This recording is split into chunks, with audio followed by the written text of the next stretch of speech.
Learning objectives.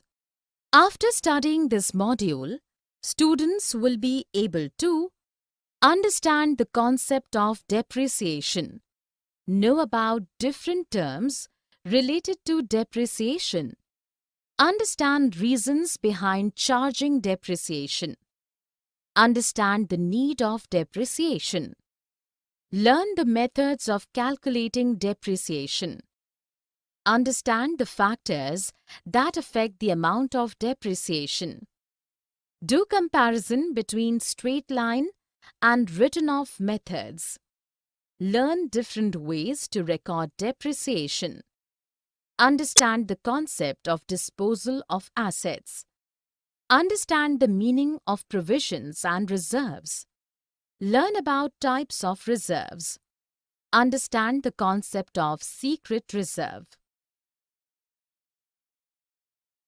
Depreciation, matching expenses. As we know, matching principle of accounting says that whatever expenses are done in the accounting period, that should be adjusted within the same year so that the correct profit and loss and financial position of the business can be revealed.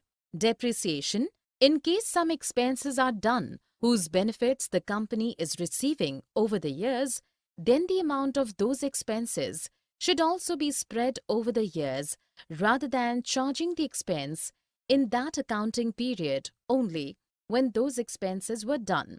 Depreciation is one of those kinds of expenses. Let us discuss about depreciation in detail. What is depreciation? The depreciation can be defined as the reduction in the value of assets over the years because of use, time, wear and tear, etc. For example, a business bought a machine that is being used in the business for production process. The value of that machine reduces with usage. Let us take an example. A machine is bought for 1,50,000 rupees on 1st April 2006. The useful life of the machine is expected to be 5 years, which means that the machine can be used in the business for the next 5 years till 31st March 2011. Rupees 1,50,000 is a capital expenditure incurred in the year 2006. But this whole amount cannot be charged as revenue in the current accounting period. Rather than 1/5 of it would be charged against the revenue for year 2006. That is, it would be 30,000 rupees. Depreciation meaning and feature. Meaning of depreciation. Depreciation can be defined as permanent, over the period, and continuous reduction in the value of the assets at which it is bought. The Institute of Cost and Management Accounting, London, explained the term depreciation as diminution in intrinsic value of the assets due to use or lapse of time. According to Institute of Chartered Accountants of India, depreciation is a measure of wearing out, consumption or other loss of value of depreciable assets arising from use, effluxion of time, or obsolescence through technology and market change.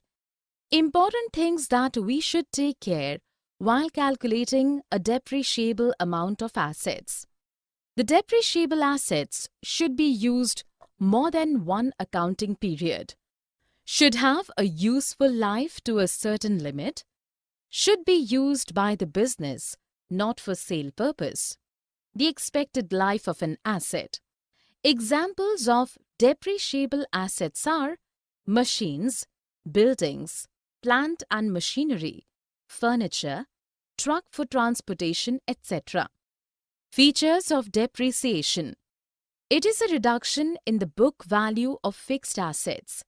It includes loss of value of the assets due to usage, time, or obsolescence.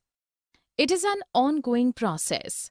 It must be deducted from the profit as it is an expired cost. It is considered as an expense without cash.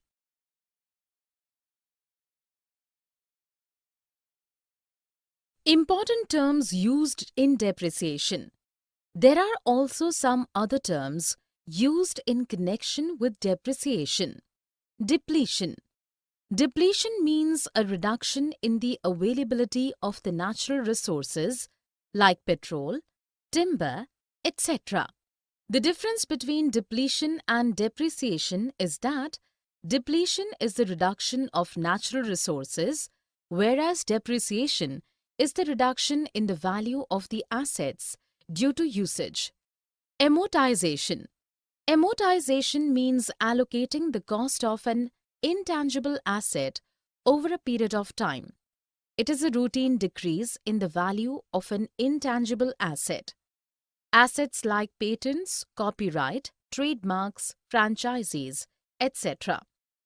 Causes of depreciation. There are various reasons due to which we charge depreciation. Wear and tear due to usage or time.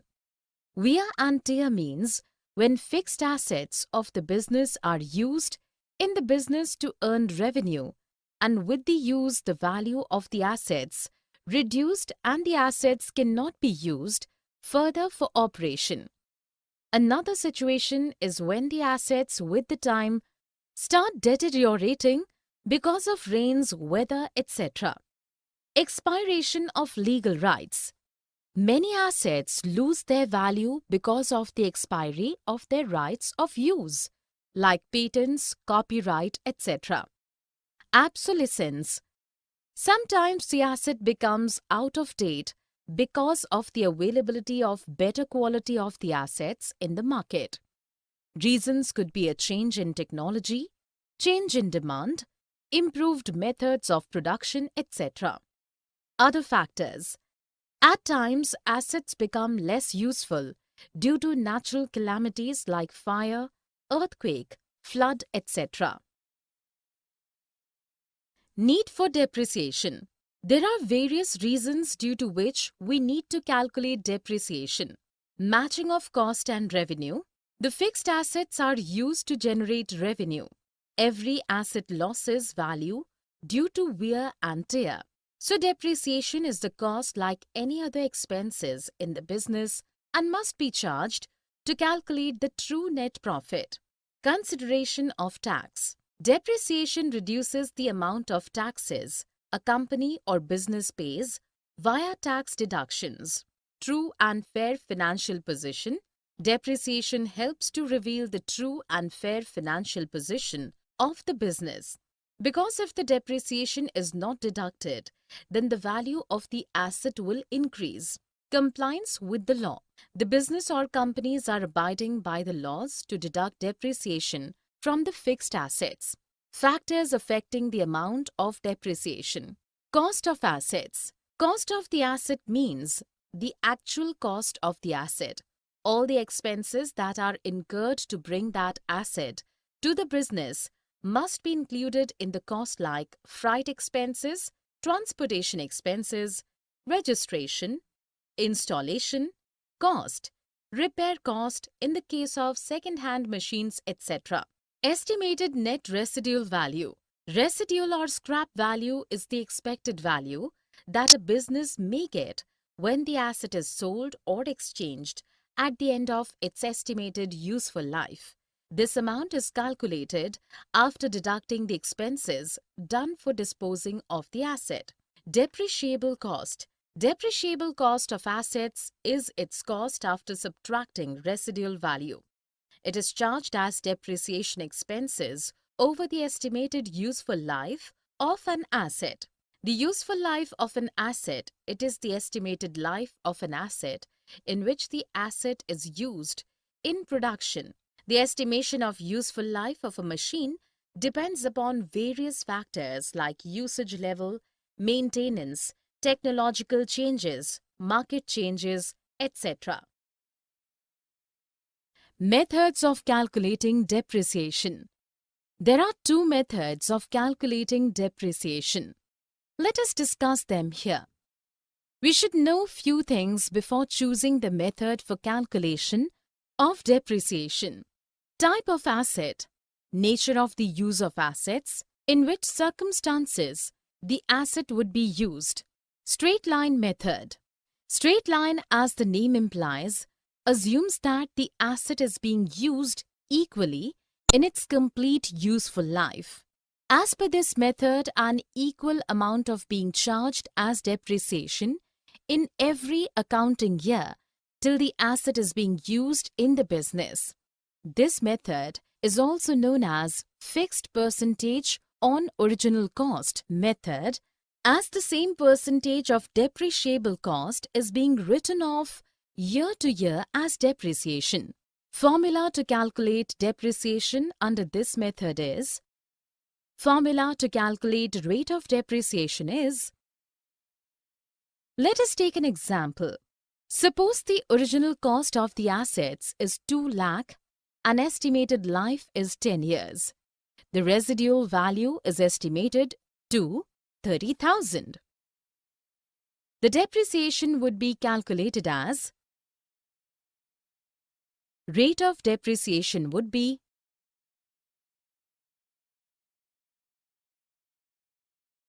Advantages and limitations of straight line methods. Advantages of straight line method. Simple and easy to understand. In this method, the calculation of profit and loss is easy as same amount of depreciation is charged. This method is more useful for those assets whose estimated life can be calculated easily. In this method, the full depreciable cost is distributed over the useful lifetime of the assets. Limitations of straight line method. This method has some drawbacks also. This method assumes that the use of assets is same in each accounting year, which is wrong. As with time, the assets become less productive and demands more repair and maintenance expenses. So it is not advisable to charge the same amount of depreciation every year. Written down value method. This method is also known as reducing balance method. We all know that the book value of the asset reduces every year due to cost of depreciation. So in this method, depreciation is calculated on the book value of the asset. For example, the cost of the asset is 2 lakh and depreciation charged is 10% per annum at written down value method. So the amount of depreciation would be calculated as Advantages and limitations of written down value method. Advantages of written down value method. This method has the following advantages. This method is based on a practical assumption that benefits from assets go on diminishing with the years. Hence, in this method, higher depreciation is charged in the earlier years when the assets are more useful. It gives equal burden on profit and loss account of depreciation and repair expenses taken together every year. It is acceptable by Income Tax Act also. The loss due to obsolescence gets decreased as large cost of depreciation is charged in the earlier years. Most suitable for fixed assets. Limitations of written off method. This method has the following limitations. As in this method, the depreciation is calculated on the fixed percentage of written down value of the assets. So the cost of the depreciation cannot be written off completely. It is difficult to calculate a suitable rate of depreciation. Comparative analysis of straight line method and written off method. Let us discuss the points of difference between the straight line method and written off method. Basis of charging depreciation. In straight line method, the depreciation is charged on the original cost, whereas in written off method, the depreciation is charged on the net book value of the assets. Annual charge of depreciation. In written off method, the amount of depreciation is higher in earlier years, whereas in straight line method, the amount of depreciation remains fixed. Comparative analysis of depreciation methods. Total charge against profit and loss account. The total charge against profit and loss account in relation to depreciation and repairing cost increases later in straight line method, whereas in written down value method, depreciation charge reduces in later years. Recognition by income tax law. Straight line method is not accepted by income tax law, whereas written down value method is accepted by income tax law. Suitability. Straight line method is suitable for assets like trademarks, copyright in which repair expenses are less, whereas written down value is suitable for assets that are affected by technological changes. Methods of recording depreciation. There are two types of methods to record depreciation transactions. Charging depreciation to asset account. In this, the amount of depreciation is deducted from the depreciable cost of assets and charged to profit and loss account. The entries in the journal would be entry for purchase of assets, assets account, debit, to vendors or bank account. Entry for deducting depreciation from cost of assets, depreciation account, debit, to assets account. Entry for charging depreciation to profit and loss account, profit and loss account, debit, to depreciation account. In balance sheet, the assets will appear after deducting depreciation from the cost of assets.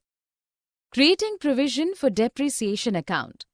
In this method, a separate account called as depreciation provision account is created to adjust depreciation.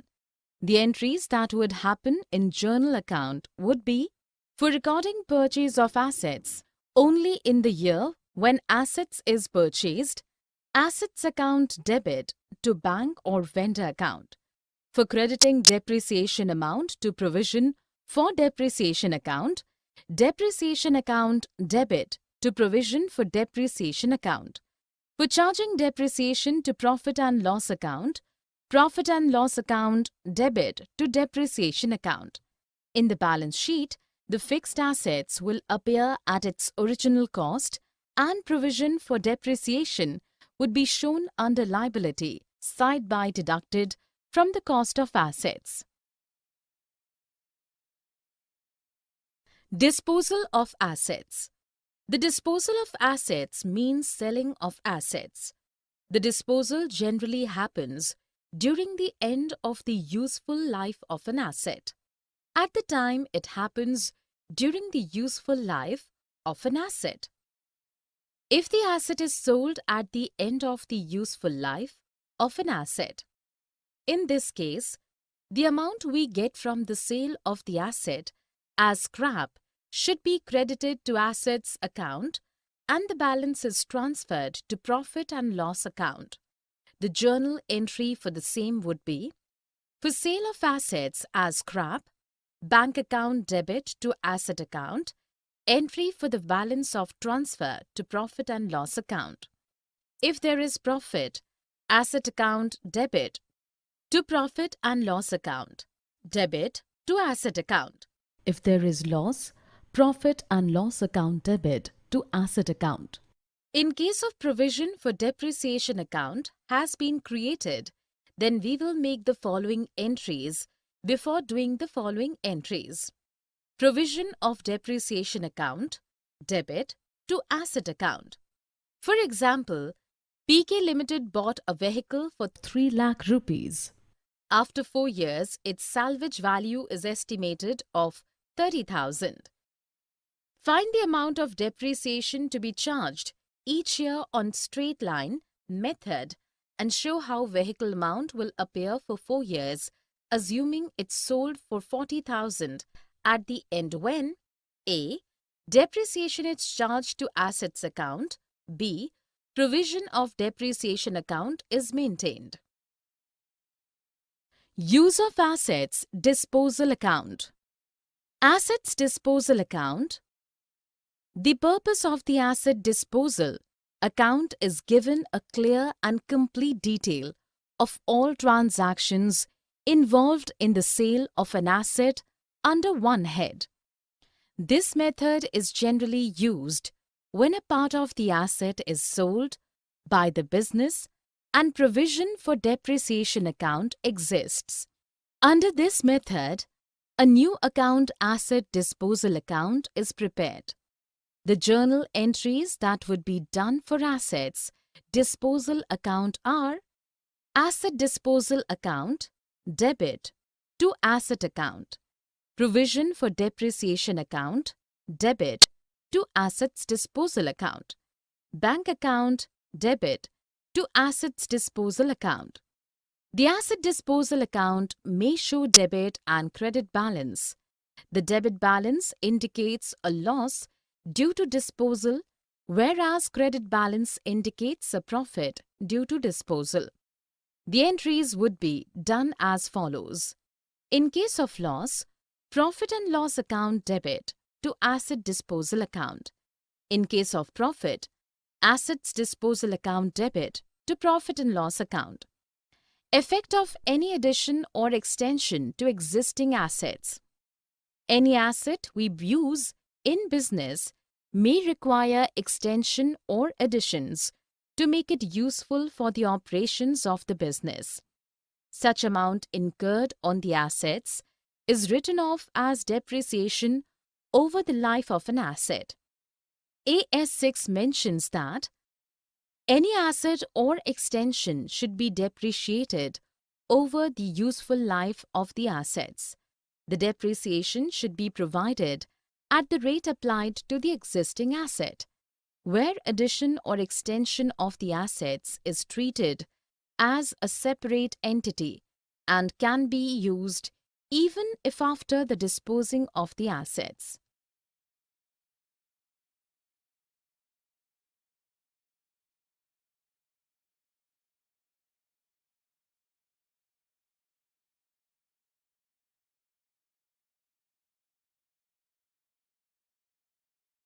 Provisions and reserves. What is a provision? Provision is an arrangement that is made for the expenses and losses of the current accounting period, but the exact amount of which is not known because they are not yet incurred. Examples of provisions are provision for depreciation, provision for doubtful debts, provision for taxation, provision for discount on debtors, provision for renewals and repairs. The amount of provision for expenses is chargeable against the revenue of the business. Provisions make sure proper matching of revenues and expenditures and calculations of the actual profits.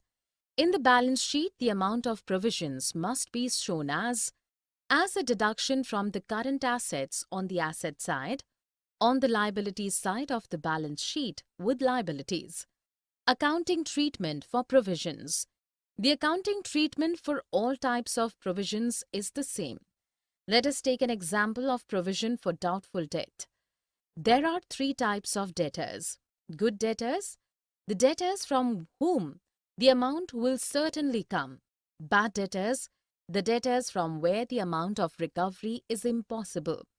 Doubtful debtors, the debtors who may pay but business people are not sure when and how much they will pay.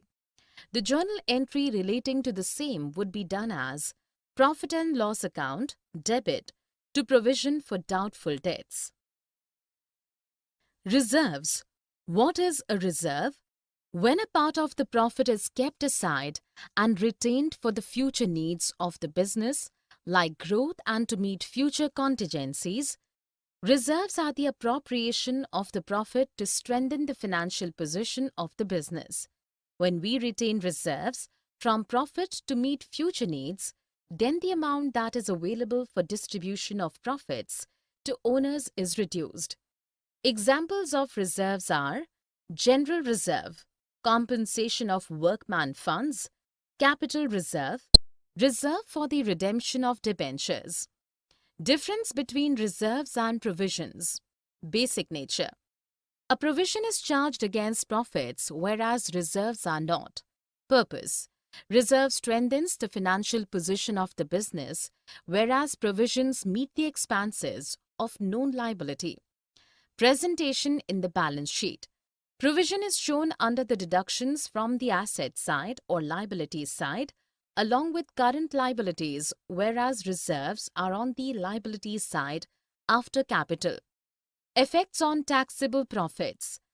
Provision reduces taxable profits, whereas a reserve has no effect on taxable profits. Elements of compulsion. Provisions are necessary to reveal the true and exact financial position of the business, whereas creating reserves is the management's decision. Use for the payment of dividend. Reserves are created to be used for payment of dividends, whereas the provisions cannot be used for dividends. Types of reserves. There are different types of reserves. Let us discuss them one by one. General reserve. When the purpose of the reserve is not specified, then it is called as general reserve. This reserve can be utilized freely by the business of its purpose. Specific reserve. This reserve is created to solve some specific purpose. Examples are dividend equalization reserve, workmen compensation funds, investment fluctuation funds, debentures redemption reserves. Revenue reserve. These reserves are generated from the profits of business due to normal operations of the business and can be used for distribution of dividends. Capital reserves. These reserves are generated through capital profits, which are not due to normal operations of the business. So these reserves are not available for distribution of debentures. It can be sued for writing off losses. Difference between capital and revenue reserves. Sources of creation. Revenue reserves are created out of normal operations of the business, whereas a capital reserve is generated from capital profits. Purpose. Revenue reserve strengthens the financial position of the business, whereas capital reserve is created for legal requirements. Usage. General reserve can be utilized for any purpose, whereas specific reserve can be utilized for specific purposes. Importance of reserves. A business always needs to make some arrangements to protect itself from unknown expenses and losses. At times, for the expansion of business or any other related expenditures, the proprietor does not withdraw much amount as profits so that the amount can be utilized for expansion of the business. The purpose for which the business keep money aside as reserves are meeting a future demand or shortage, strengthening the financial position of the business, redemption of a long-term liability. What is secret reserve? The reserve a business does not display in the balance sheet. It also reduces the disclosed profits and also reduces the tax liability. These kinds of reserves can be merged with the profits to show increased profits at the time of low profits. It is known as a secret reserve, as even outside stakeholders do not know about these reserves. Ways of creating secret reserve. Undervaluation of stock, charging capital profits to profit and loss account, making excessive provision for doubtful debts, showing contingent liabilities as actual liabilities. Summary. Let us summarize what we have learned in this module. Matching principle of accounting says that the expenses that are done in the current accounting year should be adjusted within the same year. The depreciation can be defined as the reduction in the value of assets over the years because of use, time wear and tear, etc. Points to be considered while calculating depreciation are: the depreciable assets should be used more than one accounting period, should have a useful life to a certain limit, should be used by the business for use not for sale purpose, expected life of an asset. Depletion means reduction in the availability of the natural resources like petrol, timber, etc. The reserve of a business does not display in the balance sheet. It also reduces the disclosed profits and also reduces the tax liability. Amortization means allocating the cost of an intangible asset over a period of time. Residual or scrap value is the expected value that a business may get when the asset is sold or exchanged at the end of its estimated useful life. Depreciable cost of assets is its cost after subtracting residual value. Straight line, as the name implies, assumes that the asset is being used equally in its complete useful life. In written down value method, depreciation is calculated on the book value of the asset. Provision is an arrangement that is made for the expenses or losses of the current accounting period. When a part of the profit is kept aside and retained for the future needs of the business like growth and to meet future contingencies are called as reserves. When the purpose of reserve is not specified, then it is called as general reserve.